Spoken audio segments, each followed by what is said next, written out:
புகார் அளிக்க வந்த மூதாட்டியிடம் மனுவை முறையாக படிக்காமலேயே முதியோர் உதவித்தொகையை தாசில்தார் நிறுத்தியது அதிர்ச்சியை ஏற்படுத்தியுள்ளது.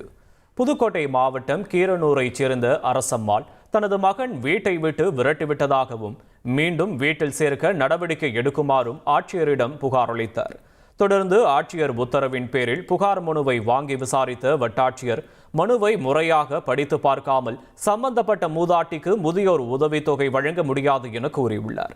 இதனால் அதிர்ச்சியடைந்த மூதாட்டி தான் முதியோர் உதவித்தொகை கேட்டு விண்ணப்பிக்காத நிலையில் வட்டாட்சியர் சரியாக படித்து பார்க்காமலேயே விண்ணப்பத்தை நிராகரித்ததாக குமுறினார். இதனால் கோபமடைந்த ஆட்சியர் தாசில்தாருக்கு நோட்டீஸ் அனுப்பியதோடு மனு மீது உரிய நடவடிக்கை எடுப்பதாக உறுதியளித்தார்.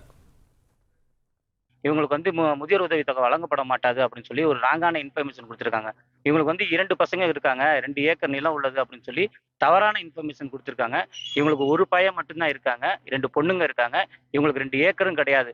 நாங்க கொடுத்துருக்க மனு முதியோர் பாதுகாப்பு சட்டத்தின் கீழே மனு கொடுத்துருக்கோம். ஆனா இவங்களுக்கு முதியோர் உதவித்தொகை வழங்கப்பட மாட்டாதுன்னு சொல்லி ஒரு அலட்சியமான ஒரு பதில சொல்லியிருக்காங்க. அவங்க கடைசி காலத்துல தான் வீட்டுல தான் இருக்கணும், அவங்களுக்கு மாசம் மாசம் பராமரிப்பு தொகை கொடுக்கணும்னு சொல்லி எல்லாம் கொடுத்துருந்தாங்க.